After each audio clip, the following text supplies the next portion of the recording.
Você conhece a Rádio Web Divulgar? Somos uma rádio espírita que funciona com uma intensa programação musical e informativa durante 24 horas. Para ouvir a rádio, basta acessar o site www.divulgar.net.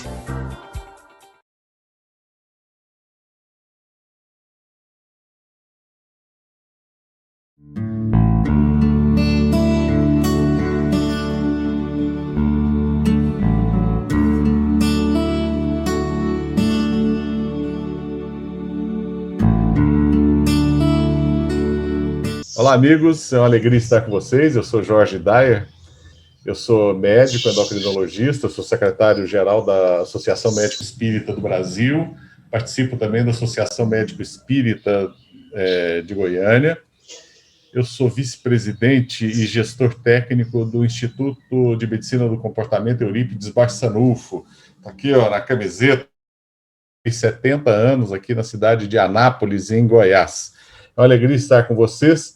A gente vai falar hoje a reencarnação e como se dá o processo reencarnatório numa visão médico-espírita. Então, a gente vai tentar compartilhar com vocês alguns pensamentos e algumas ideias que já são bastante conhecidas, mas trazer também algumas informações que talvez não seja do domínio da maioria das pessoas. Então, nós vamos iniciar em uma prece, rogando a Jesus que nos envolva, esteja presente em nossas vidas, serene nossos corações e amplie a percepção de nossas mentes, para que possamos ser eternamente agradecidos à misericórdia que nos sustenta e nos mantém vivos. Muito obrigado, Jesus, por tua presença entre nós e que o Senhor nos abençoe. Então, uma alegria muito grande a gente estar de novo aqui com vocês, graças à Associação Médico Espírita do Maranhão, nosso amigo Amaral, e nós vamos bater um papo hoje sobre esse tema, né? A reencarnação e como se dá a reencarnação no processo evolutivo. Então, nós vamos dividir a nossa apresentação em 3 tópicos. Primeiro, a gente questiona se é possível investigar cientificamente a reencarnação. Depois, nós vamos demonstrar a investigação e conclusão de Kardec a favor da reencarnação, pela teoria da reencarnação, e toda a investigação de Kardec foi uma investigação filosófica.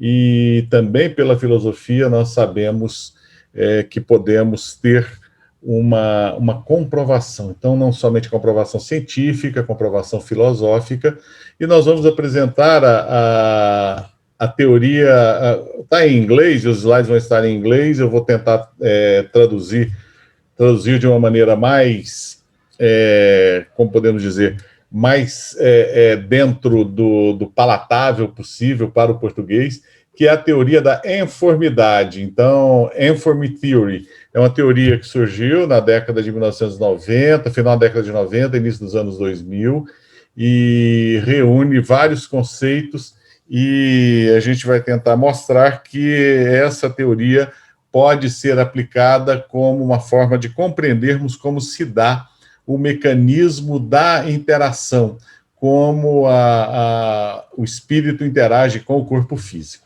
Então, a gente começa questionando se a ciência comprova a reencarnação e quais as consequências dessa possível comprovação científica da reencarnação. A ideia, quando nós falamos comprova, a ciência nunca... Quando a gente ouve comprovado cientificamente, toda comprovação científica é temporária, porque essa é a base da ciência, né? É ampliar o conhecimento. No caso da reencarnação, a gente usa o termo comprovação porque seria a comprovação de uma teoria. A ciência comprovando uma teoria. Então, quando nós questionamos, a ciência comprova a reencarnação, ou seja, através da ciência é possível que a teoria da reencarnação possa ser trazida à baila para que evidências possam ser acumuladas a ponto de ter essa corroboração científica. E nós vamos, então, vendo um texto de Ian Stevenson, esse artigo que foi publicado em 1977, em que ele diz o valor da ideia, o valor explicativo da ideia da reencarnação.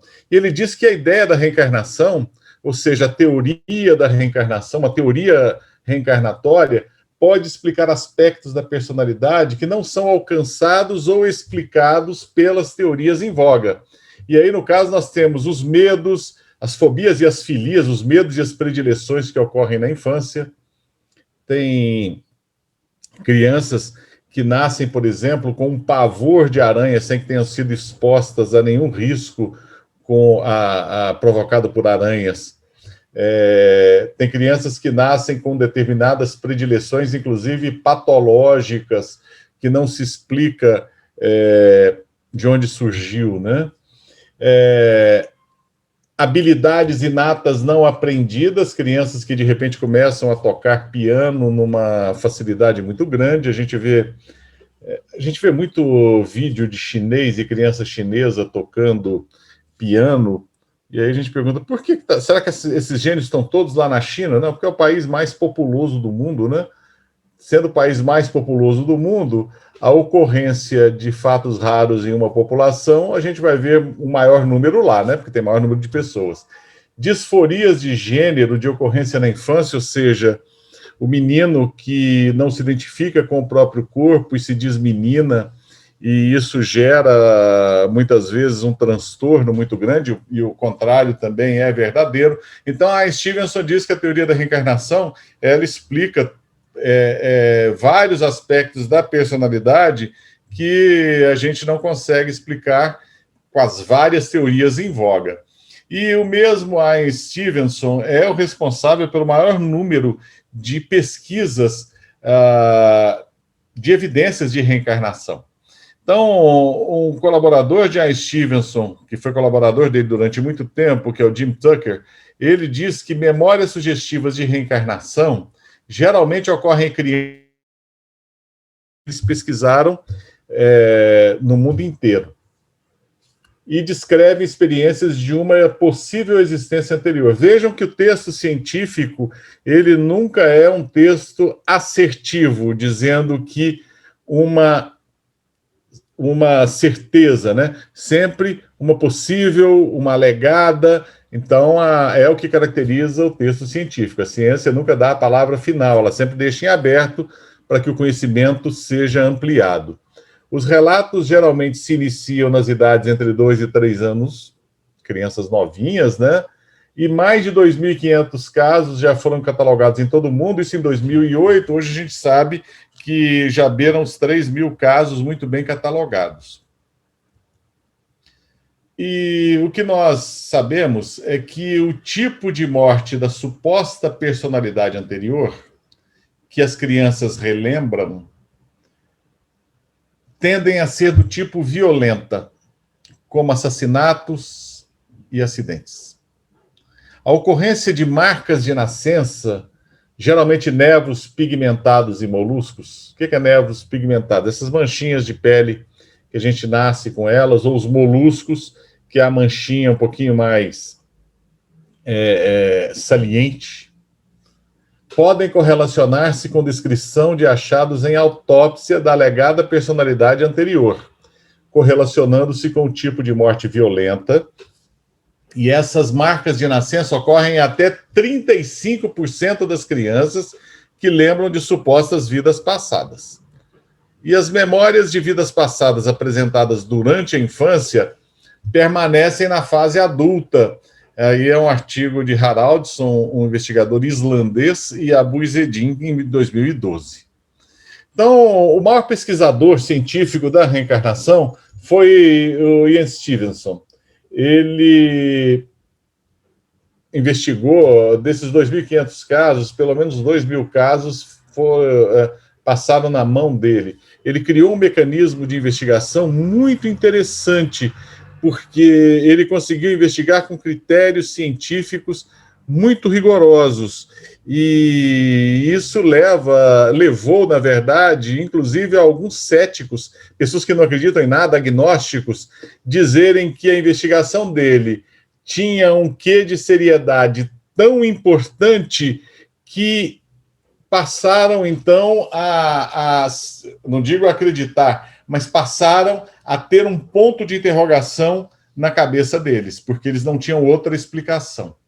Então, o grande ponto da investigação de Ian Stevenson, ou Ian Stevenson, conforme alguns pronunciam, é a questão da correlação entre marcas de nascença ou defeitos congênitos do nascimento que correspondem a feridas em pessoas que já desencarnaram, que já morreram.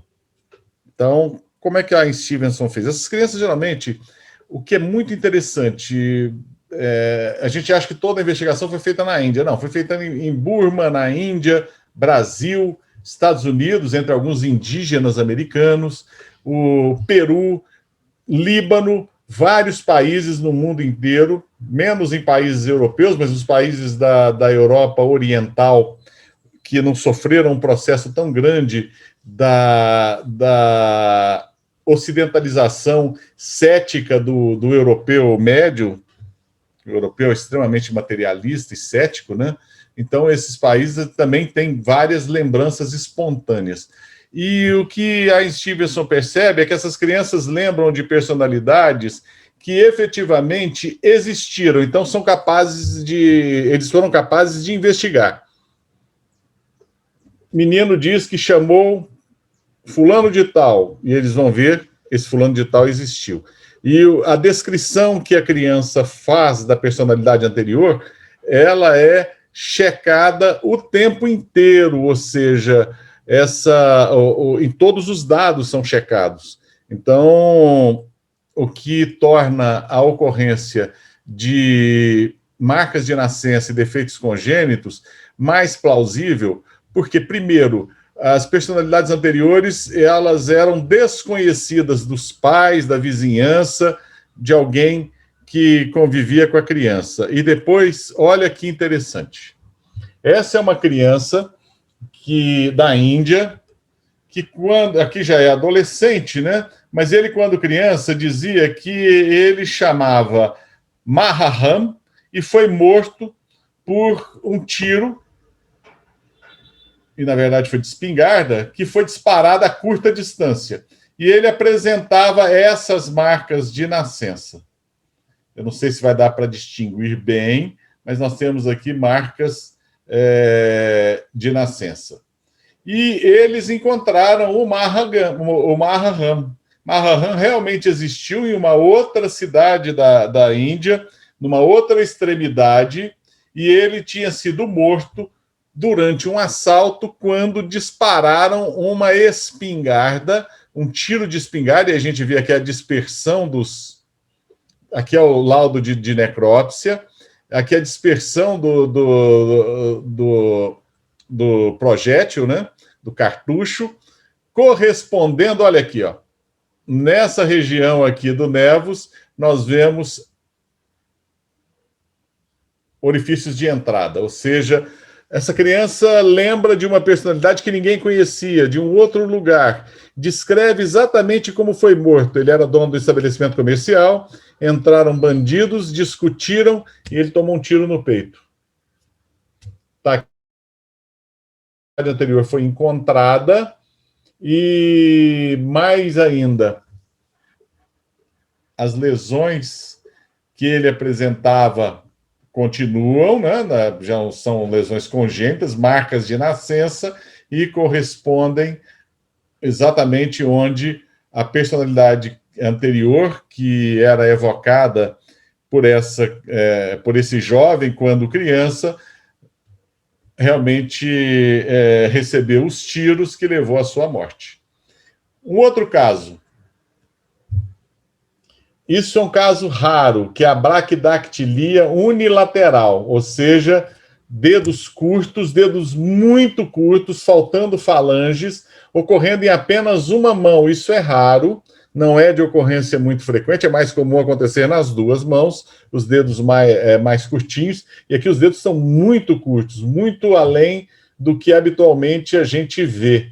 E essa criança dizia que em vida passada ela teve os dedos amputados quando moía capim, colocava o capim dentro do triturador e triturou os dedos dela. Ela renasce com as mãos com braquidactilia, os dedos curtos em apenas uma mão, correspondendo à mão em que a personalidade anterior teve os dedos amputados num triturador. Mais uma vez lembrando, a criança lembra o nome, onde viveu, como morreu. Tudo isso foi investigado. E essa personalidade que a criança disse ter sido em encarnação passada, ela efetivamente existiu e teve os dedos amputados num moedor de capim. Esse é outro caso aqui muito interessante. É uma menina que lembrava que em existência anterior ela tinha sido atropelada por um trem e teve o terço distal da perna amputado.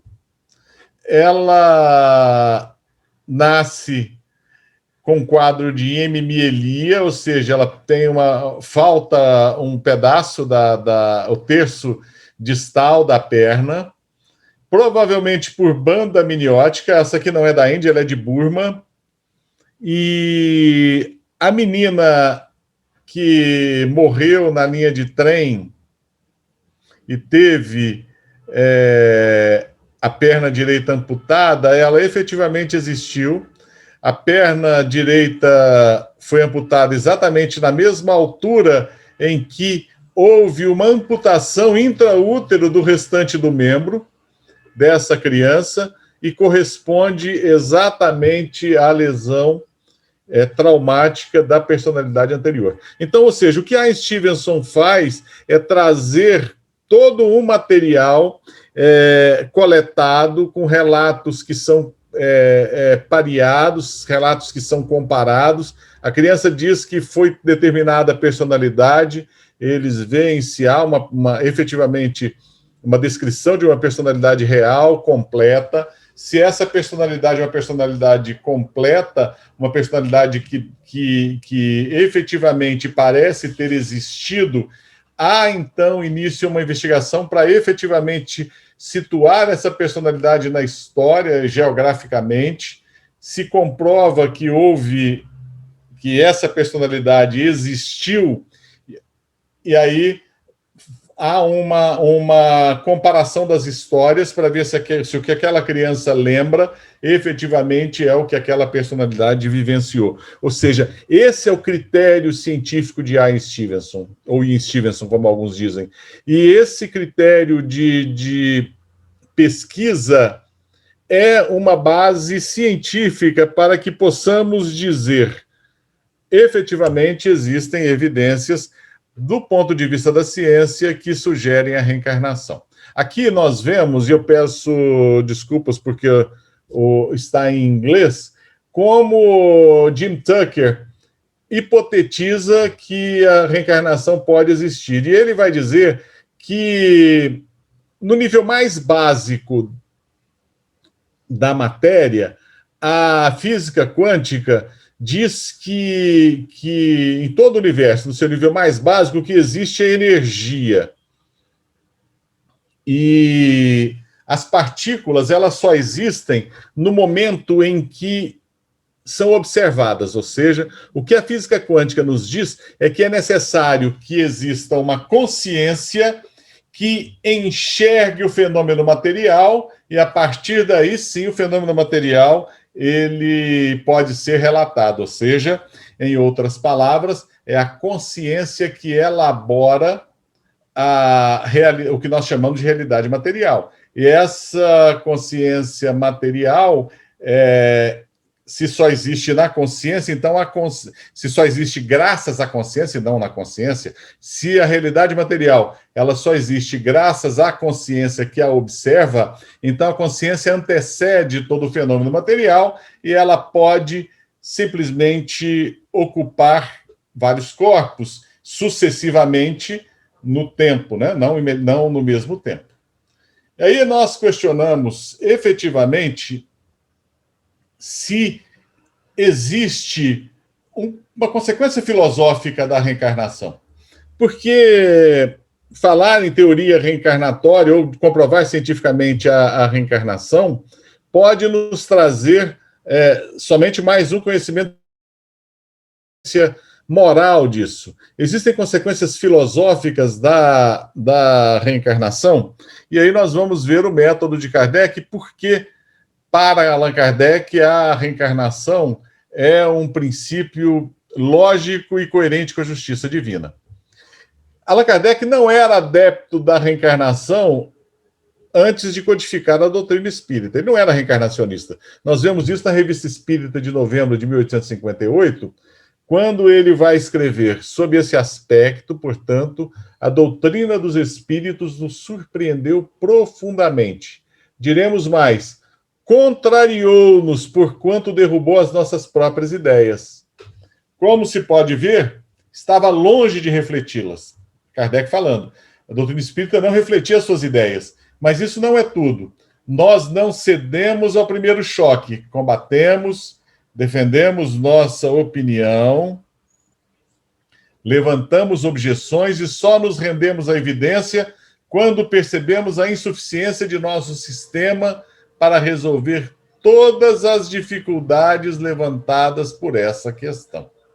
Ou seja, Allan Kardec ele demonstra aqui que, primeiro, ele não era reencarnacionista, os espíritos falam de reencarnação, ele acha estranho e não aceita de cara.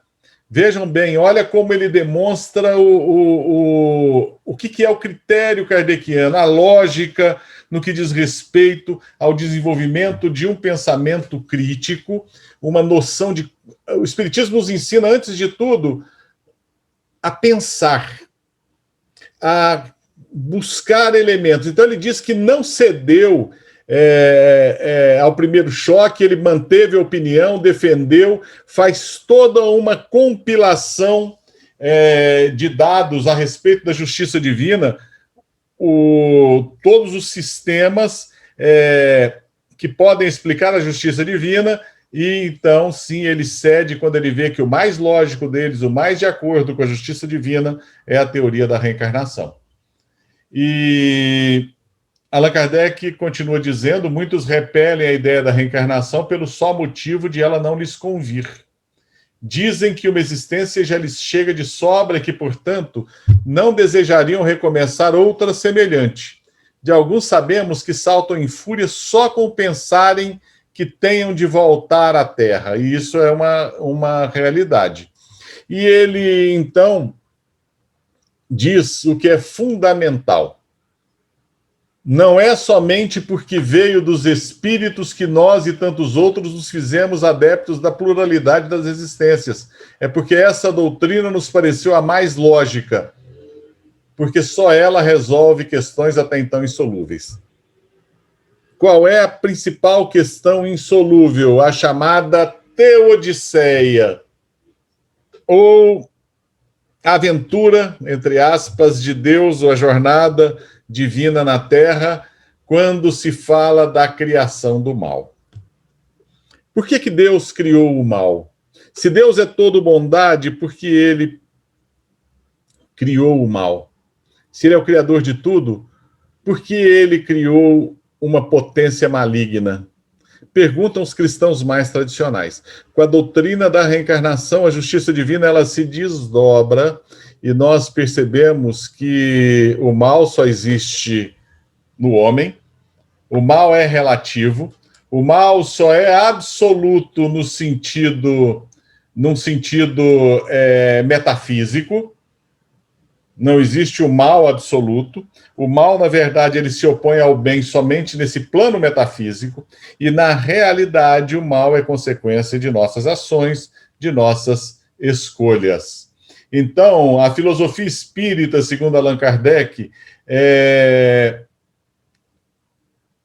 algo que surge de um raciocínio, tendo como base todo o princípio filosófico já herdado e utilizado para investigar as informações que os espíritos trouxeram. Então ele diz: dirigimos nossas investigações sobre tudo quanto possa esclarecer nossa marcha, fixando-nos de preferência as comunicações inteligentes, ou seja, que são as fontes da filosofia espírita, cujo campo é ilimitado e bem mais amplo do que as manifestações puramente materiais que só despertam interesse momentâneo. Então a gente vê que Allan Kardec, ele tem o interesse, como interesse, a investigação da moral, a moral espírita, as consequências filosóficas que o ensinamento espírita nos traz.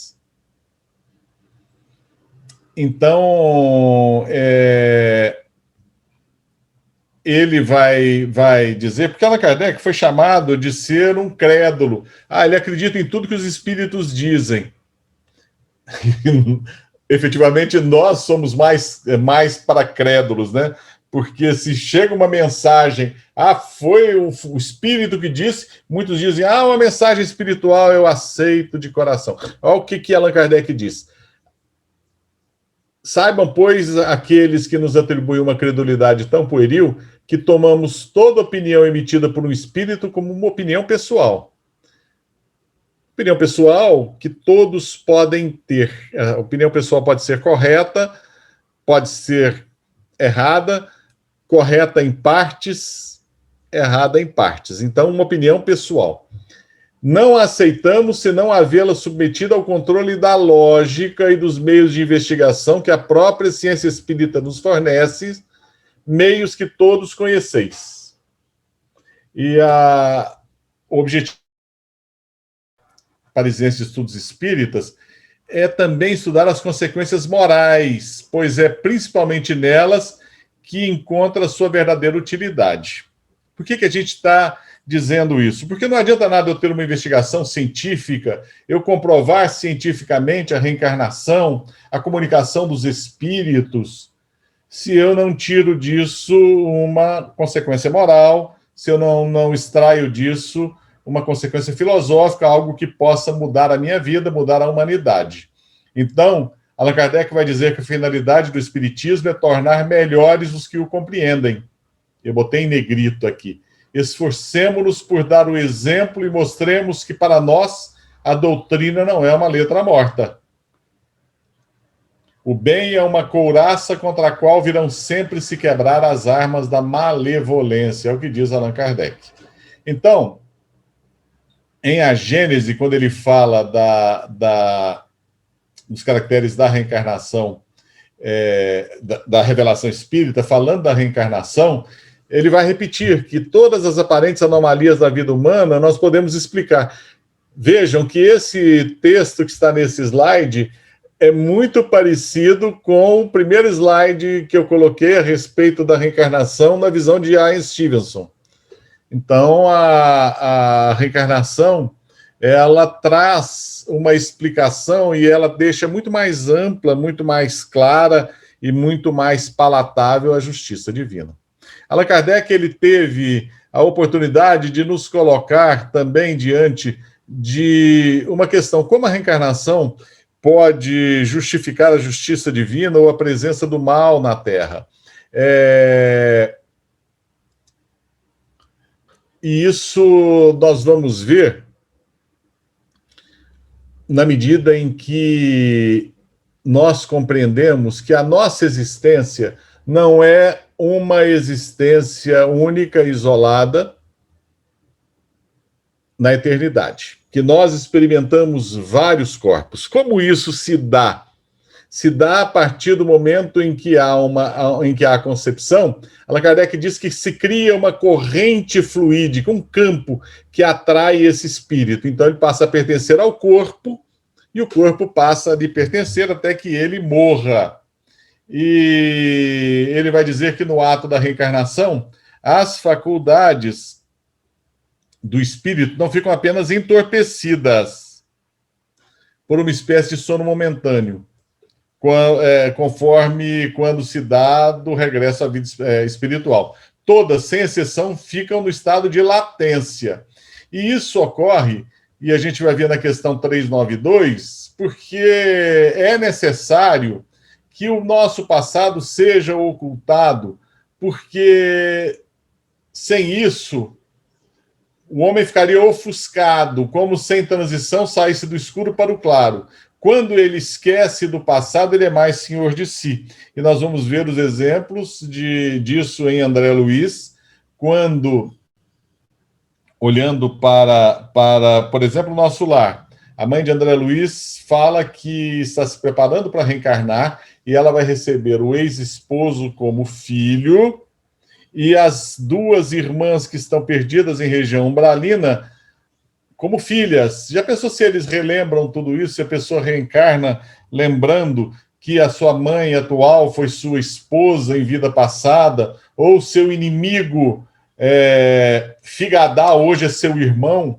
Então, o esquecimento do passado, ele é fundamental. E, olha bem, muitas pessoas dizem que se lembram perfeitamente do passado, tem uma vaga recordação de algo que seria uma possível reencarnação, e Allan Kardec pergunta se isso não seria uma simples ilusão, está na questão 396 do Livro dos Espíritos.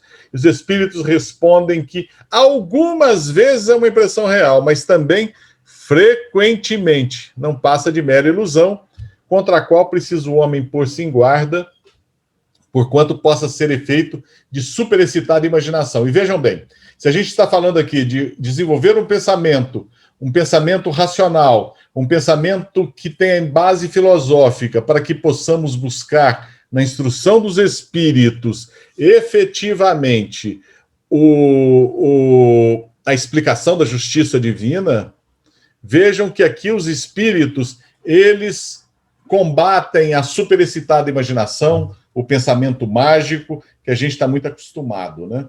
E aí, sim, falando, e aquela hora eu tinha me antecipado um pouquinho, achando que esse seria o slide seguinte, a questão da justiça divina, a presença do mal, como podemos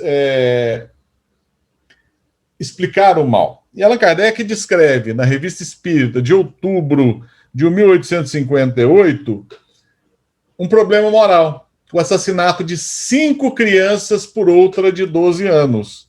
Não ocorreu aqui um acidente. Ele tirou de um jornal. E nesse jornal, ele relata que 3 filhos do Sr. Rubner, que era um fabricante de prego, e 2 do Sr. Fritz, que era sapateiro, estavam brincando juntos no jardim do Sr. Fritz. E um jovem de 12 anos, olha aqui, conhecido por seu mau caráter, se associou a eles, os convenceu a entrar em um baú, fez com que essas crianças ficassem ali dentro apertadinhas, e eles, até que o último suspiro fosse ouvido. E o monstro matou a criança. E aí Allan Kardec questiona, e quem vai responder é São Luís. E a questão que ele faz é qual o motivo, né? Que teria levado uma criança dessa idade a uma ação tão atroz e com tanto sangue frio. E os espíritos respondem que a maldade não tem idade. Ela é ingênua na criança e raciocinada no adulto, né? E aí o que nós podemos perceber nisso? Não há uma maldade que surge como colocada externamente. Esse espírito, ele está na Terra, esse espírito, por exemplo, essa criança, eu fico até abismado, fico imaginando a cena, a pessoa tendo o prazer de ver o outro sendo, 5 crianças sendo mortas, né? Eu fico pensando nos pais que perderam os filhos numa brincadeira de uma pessoa perversa, e os espíritos dizem que a maldade não tem idade, ela é ingênua na criança e raciocinada no homem adulto. Então, eles perguntam... Allan Kardec pergunta, né? Quando a maldade existe numa criança que não raciocina, não denotará a encarnação de um espírito muito inferior? E os espíritos respondem que, nesse caso, sim, procede diretamente da perversidade do coração. É seu próprio espírito que o domina e o impele a essa perversidade. Sim, é um espírito muito inferior. Os espíritos vão dizer que esse espírito, que ele não era para estar na Terra, mas de alguma forma ele pediu para vir. E pelo fato de ter pedido para vir, ele acabou falhando. E essa falha foi crucial, né?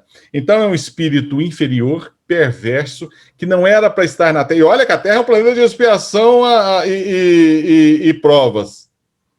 E ele está nessa condição. Então, ele pergunta se ele pertencia à Terra ou a um mundo ainda mais atrasado. E aqui é São Luís que responde: não vejo bem, contudo, devia pertencer a um orbe bem mais inferior do que a Terra. Teve a ousadia de vir à Terra, por isso será duplamente punido, pelo mal que fez e pela ousadia de estar em um planeta que ele não teria condições, ele pede, ele insiste e ele vem. Assume essa responsabilidade. E ele pergunta ainda, Allan Kardec, nessa idade tinha perfeita consciência do crime que cometia, como espírito será a responsabilidade por ele? Os espíritos respondem, tinha a idade da consciência, e isso basta. Aqui é o julgamento espiritual. Ele tinha capacidade de raciocinar. E essa capacidade de raciocinar aumenta a responsabilidade. Ou seja, o que nós temos aqui?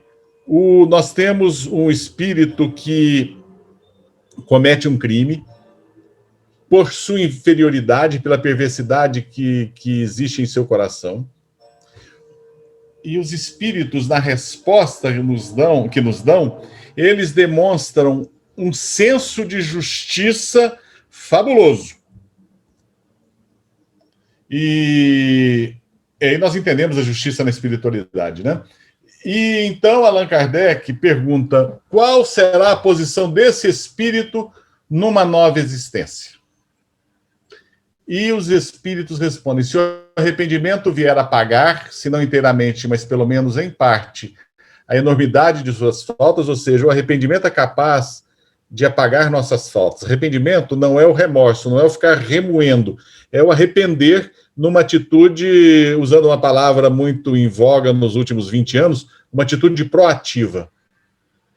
Se, ao contrário, ele persistir no que chamais de impenitência final, irá para o lugar onde o homem se nivela com os animais. Ou seja, não estou nem aí, é um psicopata, mesmo na vida espiritual, ele vai reencarnar num planeta bem inferior à Terra, né?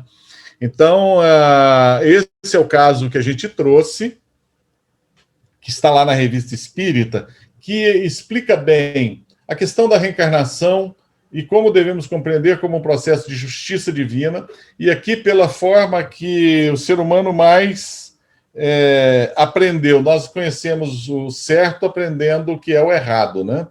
E nós vemos que como se dará a justiça divina, nós vemos que um espírito mau pode reencarnar na Terra e cometer maldades. Então, essa ideia de que todos nós somos bonzinhos, o mal não existe, isso é uma besteira muito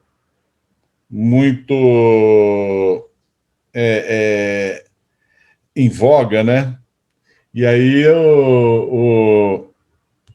o que os espíritos nos explicam efetivamente é que realmente não existem pessoas que são todas bonzinhas. Há um desnivelamento. Existem pessoas que são más por serem espíritos de reencarnações, que em reencarnações sucessivas não desenvolveram o bem. Então nós conseguimos compreender a justiça divina, a presença do mal na filosofia da reencarnação, ou seja, nós conseguimos compreender que a reencarnação pode ser explicada ou justificada cientificamente. Com Allan Kardec, nós aprendemos as consequências morais da reencarnação, vimos um exemplo disso, e agora nós vamos falar de como que dá a interação e essa questão dos sistemas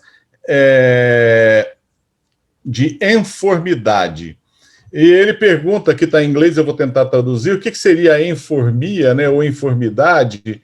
É a capacidade de organização. É o oposto da entropia, que é a expansão rumo à desorganização. A enformia, que é a organização junto a ganhar uma forma, ela é responsável pela tendência universal de uma complexidade cada vez maior, cada vez mais crescente, né? E é como um princípio organizador, a informidade é funcional para as teorias sistêmicas. Ou seja, a informidade é para a teoria sistêmica o que a massa e energia são para a mecânica. E o que ocorre é que o que eles chamam de informidade é o nível de organização que antecede o que nós chamamos de informação. Então, a informidade, ela é o princípio que vai fornecer a informação. A informação, ela é um princípio material. A informação, ela depende de energia, ela depende de todo um processo, ou seja, depende de uma escrita, ela depende de uma organização para que ela possa se fazer. A informação, ela cria uma forma a partir de uma estrutura interna. Quem dá essa estrutura interna seria esse sistema que não é nem um pouco material.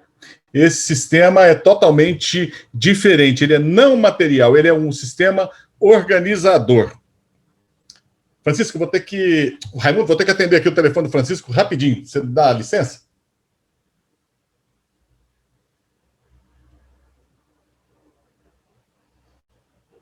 Só um segundinho.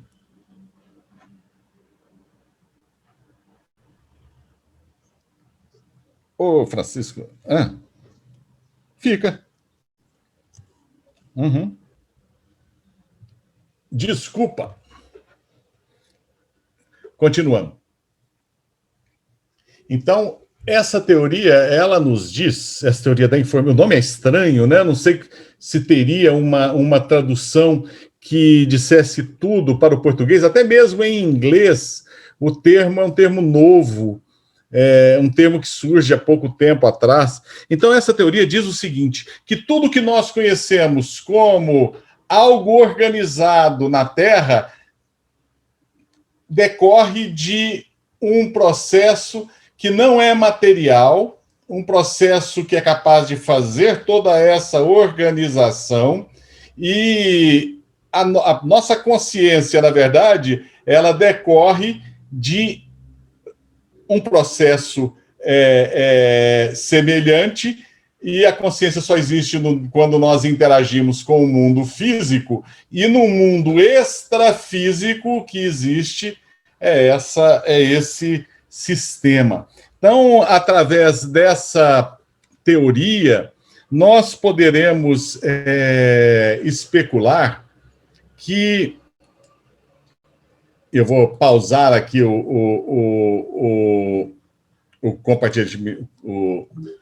compartilhamento de slides, né? A gente não precisa mais dos dos slides, até porque estão em inglês e a tradução fica um tanto difícil, mas essa teoria que a gente chama dos sistemas de informidade, ela nos diz o seguinte: existe algo que é um princípio organizador, que é capaz de organizar a matéria, que é capaz de extrair dos sistemas materiais elementos para que ela possa se expressar e, acima de tudo, não é sujeita nem ao tempo, nem ao espaço.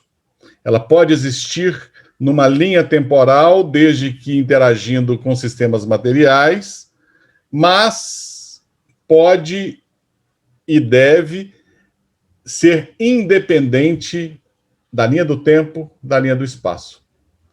Nós estamos descrevendo aqui, em termos muito complicados, palavras novas, o que os espíritos tentaram descrever sobre o que é o espírito.